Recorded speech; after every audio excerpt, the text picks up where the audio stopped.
Hello all, welcome to my channel. ఈరోజైతే నేను మీకు ఒకటే ప్లేస్లో అష్టాదశ శక్తి పీఠాలు ఉన్నాయన్నమాట. ఒక టెంపుల్లో, ఆ టెంపుల్కి మేము వెళ్ళాము. అక్కడ ఎలా ఉందో నేను మీకు చూపిస్తాను. కొండపాక దగ్గర సిద్దిపేట నుండి ఒక 20 కిలోమీటర్స్ దూరంలో ఉంటుందన్నమాట కొండపాక అని. కొండపాక ఇంకా విలేజ్లో కూడా వెళ్ళొద్దన్నమాట, ఇంకా ముందే ఉంటుంది ఈ ప్లేస్ అనేది. కొత్తగా చేశారనమాట కన్స్ట్రక్షన్. ఒకటే టెంపుల్లో మనకి అష్టాదశ శక్తి పీఠాలు అన్నీ ఒకటే ప్లేస్లో ఉన్నాయన్నమాట. అష్టాదశ శక్తి పీఠాలు, అలాగే వినాయకుడు, ఇంకా మిడిల్లో ఒక టెంపుల్ లాగా ఉంటుందన్నమాట. అందులో శివుడి పార్వతి ఉన్నారనమాట, లింగము, అలాగే పార్వతి టెంపుల్ కూడా ఉందన్నమాట.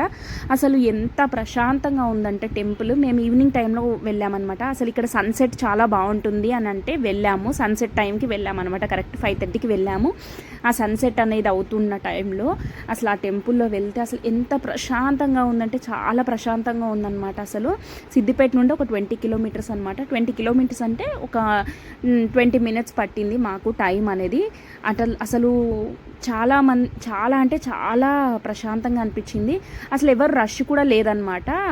సో ఇంకా అలా అయ్యేసరికి కూడా ప్రశాంతంగా మేమే ఉన్నాము. అసలు మాదే టెంపుల్ అన్న ఫీలింగ్ వచ్చింది. చాలా బాగుందనమాట.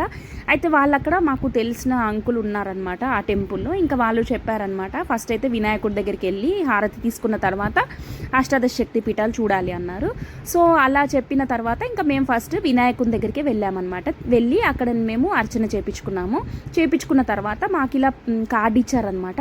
అందులో మొత్తము అష్టాదశ శక్తి పీఠాల నేమ్స్ ఇచ్చారనమాట. ఇవి చదివి వెళ్ళాలన్నారనమాట. సో ఇంకా శ్రీ శాంకరీదేవి ఫస్ట్ శక్తిపీఠము. అసలు ఇలా లైన్గా ఉన్నాయన్నమాట శక్తిపీఠాలు 18 అనేవి. ప్రశాంతంగా అంటే చాలా ప్రశాంతంగా అనిపించింది మనకి. ఎందుకు అంటే ప్రతి ఒక్కరూ 18 స్టేట్స్, ఒక్కొక్క శక్తిపీఠం ఒక్కొక్క స్టేట్లో ఉంటుంది, ఒక్కొక్క ప్లేస్లో ఉంటుంది. అన్ని ప్లేస్లు తిరగలేము కదా అన్ని. Shri Kamakshidevi Kanchi Tamil Nadu second one. అసలు ఇంకా ఇలా అన్ని క్లియర్గా రాశారనమాట, ఏ శక్తిపీఠం ఎక్కడ ఉంటుంది, ఏ స్టేట్లో ఉంటుంది అనేసి. శక్తిపీఠం అమ్మవారి నేమ్ కూడా రాశారు. ఇవన్నీ మెన్షన్ చేస్తే కూడా మనకు తెలియని కూడా తెలుస్తుంది కదా, ఏ శక్తిపీఠం అనేది ఎక్కడ ఉంటుంది, ఆ అమ్మవారి పేరేంటి, అవన్నీ క్లియర్గా మెన్షన్ చేశారనమాట. అసలు ఎంత బాగుంది అంటే చాలా ప్రశాంతంగా అనిపించింది. చాలా బాగుందనమాట. శ్రీ శుంకలాదేవి ప్రద్యుమ్న పశ్చిమ బెంగాల్ అనమాట. ఇది 3rd శక్తిపీఠము. ఇంకా నెక్స్ట్ వచ్చేసి 4th వన్ శ్రీ చాముండేశ్వరి దేవి మైసూర్ కర్ణాటక. ఇలా మనము ఇన్ని స్టేట్స్ తిరిగి కూడా మనము అందరూ ఏంటంటే 18 శక్తిపీఠాలు అన్నీ చూడలేరు. అలాంటి వాళ్ళ కోసము ఇది చాలా బాగుంటుంది. జోగులాంబాదేవి అలంపూర్ తెలంగాణ. ఇది మన తెలంగాణలో ఉంది, అలంపూర్లో. సో ఇది అయిపోయిన తర్వాత నెక్స్ట్ వన్ అంటే శ్రీ భ్రమరాంబికాదేవి శ్రీశైలం ఆంధ్రప్రదేశ్. ఇది కూడా మన దగ్గరదే అనమాట. సో మనకి చాలామందికి తెలియదు అసలు ఏ శక్తిపీఠంకి ఎక్కడ అని. శ్రీ మహాలక్ష్మీదేవి కొల్హాపూర్ మహారాష్ట్ర. ఇప్పుడు మనం శ్రీశైలం వెళ్తూ ఉంటాం, బట్ అక్కడ అమ్మవారిని ఏమని పిలుస్తారో కూడా మనకు తెలీదు. దీనివల్ల మనకు అక్కడ అమ్మవారిని ఏమని పిలుస్తారో తెలిసింది. శ్రీ ఏకవీరాదేవి మహోర్ మహారాష్ట్ర. సో అది కూడా బాగా అనిపించింది అనమాట. ఇక్కడ మనకి చూసిన ప్లేసెస్ కూడా మనకు అమ్మవారిని ఏమని పిలుస్తారో కూడా తెలియదు. శ్రీ మహాకాళీదేవి ఉజ్జయిని మధ్యప్రదేశ్. నేను ఉజ్జయినికి వెళ్ళాను. అసలు అక్కడనైతే ఎంత బాగుంటుందంటే అంత బాగుంటుంది. అమ్మవారైనా శంకరుడైనా చాలా అలంకరణ బాగా చేస్తారనమాట అక్కడ. పిఠాపురం ఇక్కడ అమ్మవారు. ఇక్కడ మాకు అర్చన చేశారనమాట ఇక్కడ.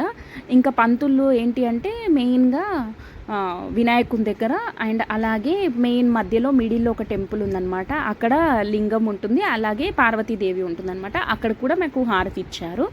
సో ఇలా అయితే చాలా ప్రశాంతంగా జరిగిందనమాట. మాకైతే చాలా బాగా అనిపించింది. శ్రీ కామరూపిదేవి గౌహతి అస్సాం. ఇంకా ఇలా అంటే ఎన్ని రూపాలు ఉన్నాయో, ఎలా ఉన్నాయో అమ్మవార్లు, ఇవన్నీ కూడా మనకి పిల్లలకు చూపించామన్నమాట. ఇలా ఉంటుంది అని. శ్రీ మాధవేశ్వరి దేవి ప్రయాగ. చాలా బాగా అనిపించింది అనమాట. నెక్స్ట్ అయితే ఇలా అన్నీ చూసుకుంటూ వెళ్ళాము మేము. శ్రీ వైష్ణవిదేవి జ్వాలా క్షేత్రం. ఇవన్నీ చూసిన తర్వాత మేము లాస్ట్కి పార్వతీదేవి దగ్గరికి వెళ్ళి, అలాగే నెక్స్ట్ ఇంకా శివుడు ఉంటాడు కదా, శివుడి దగ్గర కూడా అర్చన చేయించుకున్నాం అనమాట. ఇంకొకటి ఏం చెప్పారంటే అక్కడ మాకు తెలిసిన విషయం ఏంటి అంటే, ఇక్కడ లింగము ఉంది అని చెప్పాను కదా, ఆ లింగం అనేది మరకతం అనే స్టోన్తోని చేశారట. ఆ లింగం అనేది చాలా ప్రీషియస్ అంట.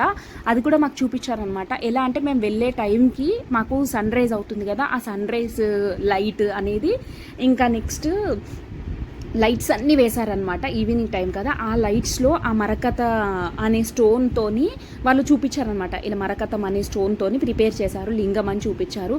అసలు వాళ్ళు చెప్పిన తర్వాత మనం గమనించి ఆ లింగంని చూస్తే ఇట్లా షైన్ అవుతున్నట్టు అనిపించింది అనమాట. ఆ లింగం అనేది ఇలా షైన్ అవుతూ ఇట్లా బ్రైట్గా అనిపించింది.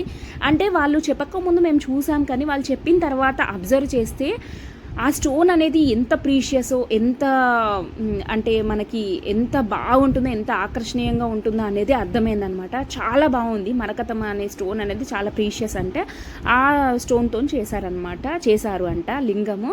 చాలా చాలా బాగా అనిపించింది. పక్కా వెళ్ళండి అనమాట. అసలు ఎంత ప్రశాంతంగా అంటే అంత ప్రశాంతంగా అనిపించింది. వాళ్ళు చెప్పిన తర్వాత మేము గమనించాము, ఆ స్టోన్ అనేది ఎంత ఇట్లా బాగా ఇట్లా షైన్ అవుతూ ఉందన్నమాట. చాలా బాగా అనిపించింది, ప్రశాంతంగా అనిపించింది. ఇలా అయితే మేము మా దర్శనం అయితే కంప్లీట్ అయిపోయింది. ఈ వీడియో కనుక మీకు నచ్చినట్టయితే please like, share and subscribe to my channel. Bell icon ఆన్లో పెట్టుకోండి, సో దట్ నేను వీడియో పెడితే మీకు నోటిఫికేషన్ వస్తుంది.